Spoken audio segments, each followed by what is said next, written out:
Welcome. Hi Sujata, have a seat, have a seat. अब ये बताओ तुम लोग क्या पियोगी, ठंडा या गरम, चाय या कॉफी? कॉफी। कॉफी, सब लोग कॉफी? हाँ। ओके। शीला, अरे कहाँ मर गई तू शीला? वो तो बाहर गई है बहू, तुम्ही ने तो भेजा था। ओह, मैं तो भूल ही गई। माँ जी, मेरी कुछ सहेलियां आई हैं, बड़े घराने की बहुएं हैं, किसी के वहाँ लाख बुलाने पर भी नहीं जाती, और मेरे यहाँ खुद आ गई हैं। अगर आप बुरा ना माने तो मेरी इज्जत की खातिर उनके लिए 4 कप कॉफी बना देंगी? अच्छा। अब बताओ सुजाता, शाम का क्या प्रोग्राम है? आज शाम को मेरी सास अमेरिका से आ रही है। अमेरिका से? हाँ, उन्हें लेने मैं और मेरे हस्बैंड आज शाम को एयरपोर्ट जा रहे हैं। भाई वाकई किस्मत वाली हो तुम, करोड़पति सास मिली है तुम्हें। कभी अमेरिका से आती है तो कभी लंदन से। और एक हमारी सास है जो कभी कोल्हापुर से भी प्लेन में नहीं आती।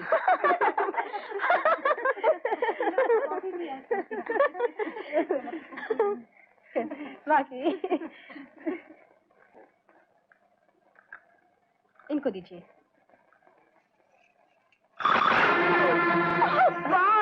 You bloody old woman, अंधी हो गई क्या? दिखाई नहीं देता तुझे? ये साड़ी मैंने सिंगापुर से मंगवाई थी और आज पहली बार पहनी है। इसने कॉफी गिराकर साड़ी का सत्यानाश कर दिया। और सपना, तुम पढ़ी लिखी होकर ऐसी गंदी बेहुदा किस्म की नौकरानी रखती हो, जिसे पता तक नहीं कि मेहमानों के साथ किस तरह पेश आना चाहिए। और ऐसी बुढ़ी को रखने की क्या जरूरत थी, जो काम कम करे और नुकसान ज्यादा?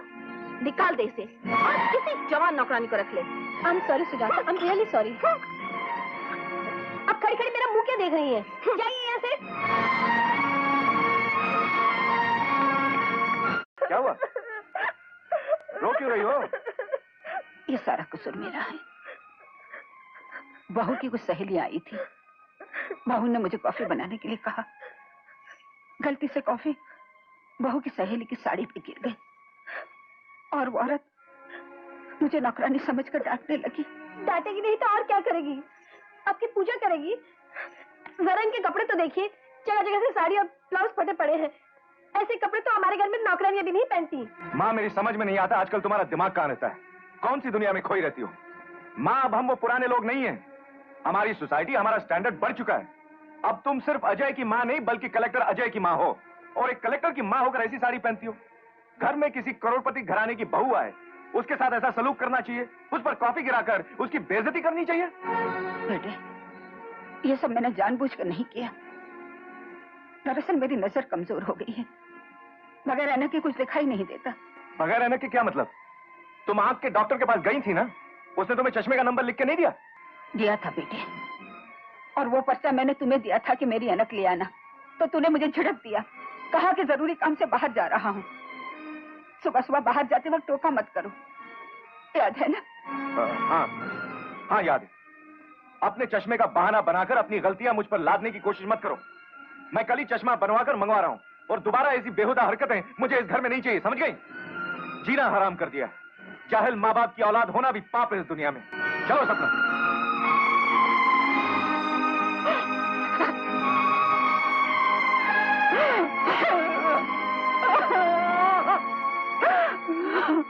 हकीम साहब रुकिए!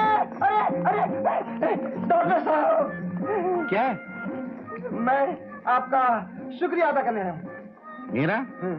किस लिए? जी, आपके इलाज से मुझे जबरदस्त फायदा हुआ। भाई देखो, मेरी याददाश्त बहुत कमजोर है, मुझे याद नहीं पड़ता कि मैंने तुम्हारा कब इलाज किया था। आपने मेरा नहीं, मेरे पिताजी का इलाज किया था।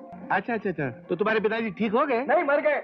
क्या बात करते हो यार? हाँ, आपने जो दवा दी थी उससे एक छींक आई और उनका दम उखड़ने लग गया और वो यमराज की गोद में जाके गिर गए।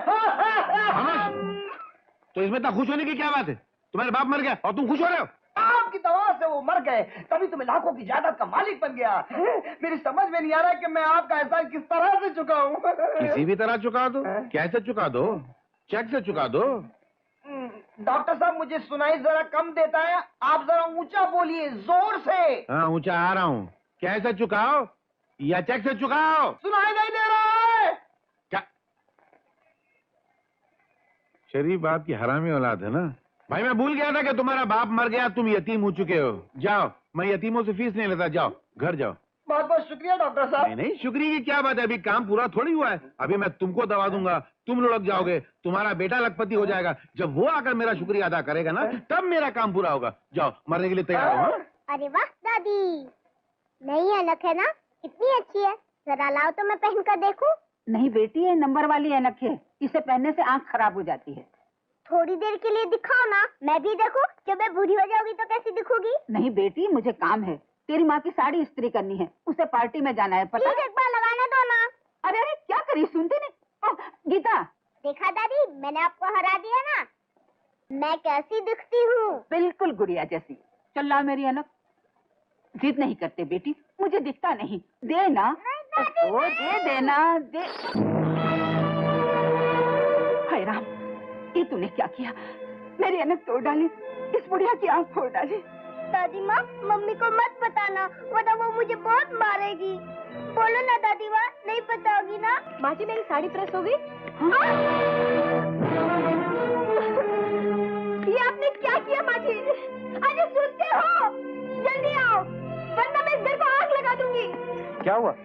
क्यों चिल्ला रही? देखो, तुम्हारी माँ ने क्या गुल खिलाए हैं। नौकरानी घर पर नहीं थी, मैं पार्टी के लिए लेट हो रही थी। मैंने इनको ये साड़ी प्रेस करने के लिए कहा, इन्होंने पूरी भड़ास मेरी साड़ी पर निकाल दी। दरअसल बात ये थी कि जब मैं इस्त्री कर रही थी तो मेरा चश्मा गिरकर टूट गया। टूट गया? कल लाया हुआ नया चश्मा आज टूट गया? आखिर तुम चाहती क्या हो माँ? पहले तो यह बहाना करती थी कि साफ नजर नहीं आता, इसीलिए उस दिन तुम्हारे हाथों से मेहमानों के कपड़ों पर कॉफी गिर गई, इसलिए मैंने तुम्हारे लिए नया चश्मा ले आया। लेकिन आज तुमने न सिर्फ चश्मा तोड़ दिया बल्कि नई साड़ी भी जला दी। आखिर तुम्हारे मन में है क्या माँ? तुम चाहती क्या हो? मैं कसम खाती हूँ बेटे, मैंने ये सब जानबूझकर नहीं किया। और मैं भी कसम खाकर कहता हूँ कि तुम्हारे मन में जरूर कोई जहर पक रहा है। तुम जानबूझकर हमें सता रही हो और जानबूझकर हमें बदनाम करने की कोशिश कर रही हो। नहीं बेटे,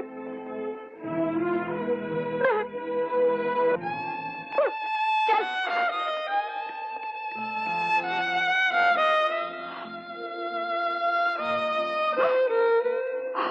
अरे सपना, गुड न्यूज, गुड न्यूज। अपना सरकारी बंगला अलॉट हो गया है। कंग्रेचुलेशन। अब इस सड़े हुए बंगले से छुटकारा तो मिल जाएगा। इसकी हालत तो देखो। और हमारे घर के बेवकूफ लोग इसे प्यार का मंदिर कहते हैं। अरे इसे कचरे का डब्बा कहना चाहिए, डब्बा। अजी वो तो ठीक है, सरकारी बंगला मिल गया, लेकिन सरकारी बंगले में सजाने के लिए कुछ तो मॉडर्न सामान होना चाहिए। टीवी है, फ्रिज है, फर्नीचर है, वीसीआर है। डार्लिंग, एक कार भी तो होनी चाहिए। इतने सब सामान की जरूरत पड़ेगी क्या? अरे इतना पैसा आएगा कहाँ से? अरे मेरी मानो तो बड़ी आसानी से आ सकता है। क्यों ना हम इस पुराने सड़े हुए बंगले को बेच डालें? अरे हाँ, आइडिया तो अच्छा है, लेकिन उस बुढ़िया को कौन समझाएगा?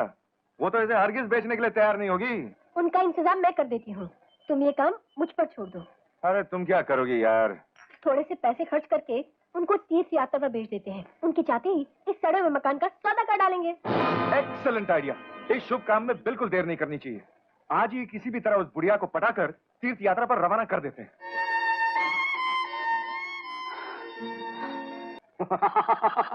बिल्कुल सही कह रहे हो। जब पोजीशन बदल जाए तो घर भी बदल देना चाहिए। निकाल दो सड़े हुए मनुष्य मकान को। भाई उसी के लिए तो हमने आपको यहाँ बुलाया है। क्यों? हाँ बिल्कुल। लेकिन इस रास्ते में कई कांटे हैं। इन कांटों को तो बड़ी आसानी से निकाला जा सकता है। पहला कांटा है माँ, उसको तीर्थ यात्रा पर भेज देते हैं। रही बात बहन की, उसके हस्बैंड का ट्रांसफर हो गया तो वो उसके साथ चली जाएगी। तीसरा कांटा था विजय, वो जेल में है। मैं तुम्हारा घर खरीदने के लिए तैयार हूँ, मगर एक बात का ख्याल रहे, विजय के जेल से रिहा होने के बाद उसे अपने से दूर रखना, वरना वो तुम दोनों की शान और शौकत मिट्टी में मिला देगा। ठीक है? That's the limit.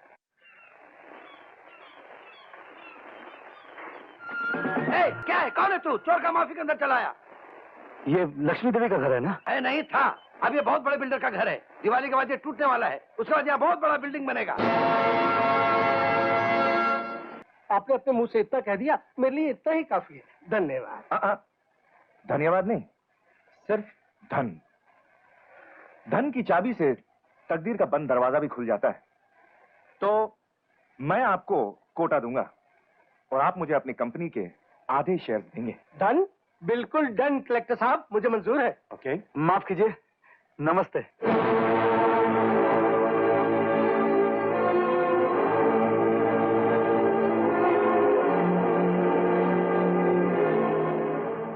नमस्ते धनीराम। Yes sir. इन साहब को अपने आउट हाउस में जाकर ठहराओ। जी चलिए साहब।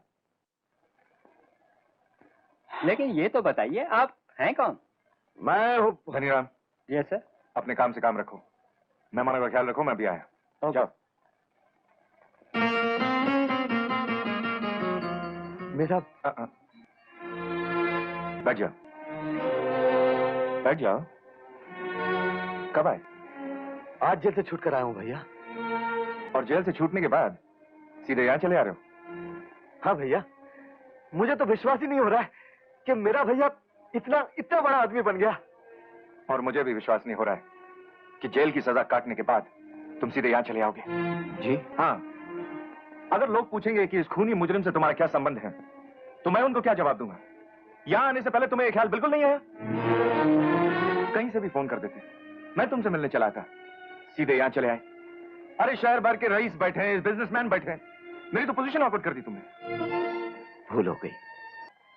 जाने इतनी मुद्दत तुम लोगों के बिना कैसे गुजारी, ये मेरा दिल जानता है। इसीलिए बिना सोचे समझे जेल से सीधा तुम्हें ढूंढता हुआ तुम्हारे पास चला आया।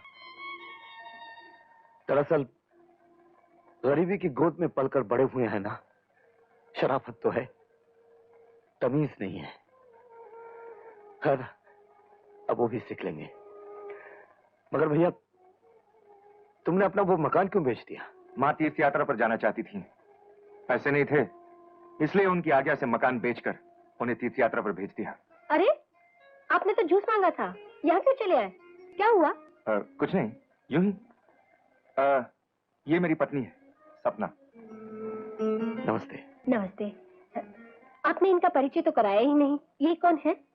वो सपना, हम जिस मकान में पहले रहते थे ना, ये उसके सामने वाले मकान में रहते थे। मेरे और इनके पिताजी गहरे दोस्त थे। ओह, तो ये बात है, मतलब कि आप दोनों भाई जैसे हुए। जी हाँ, जैसे ही हुए। पहले लोग हमें भाई समझते थे, बहुत देर बाद पता चला कि हम भाई नहीं, भाई जैसे हैं। तो फिर आप इतने दिनों तक कहाँ थे? हमारे घर क्यों नहीं आए? क्या करूं भाभी, हम भाई जैसे हैं तो आप भाभी जैसी हुई ना। तो भाभी हालात की बेड़ियों में जकड़ा हुआ था, आज आजादी मिली तो आप जैसे भाई और भाभी जैसे रिश्तेदारों से मिलने चला आया। अरे हाँ, आपकी माँ जी तीर्थ यात्रा पर गई है ना, कब वापस आ रही हैं? अभी कोई खबर नहीं आई है। और आपके एक छोटे भाई थे, वो आजकल क्या कर रहे हैं? अब वो एक बहुत बड़ा वकील बन गया है। अगर तुम्हें उसे मिलना है तो मैं तुम्हें एड्रेस दे देता हूँ, मनीष नगर, रोड नंबर 6। बहुत बहुत शुक्रिया, आप लोगों से मिलकर बहुत खुशी हुई। भगवान आप लोगों को सुखी रखे, आप दिन दुनी रात चौगनी तरक्की करें, इतनी शोहरत इतनी दौलत आपको मिले कि आपके लिए समेटना मुश्किल हो जाए। यही मेरी दुआ है, यही मेरी प्रार्थना है।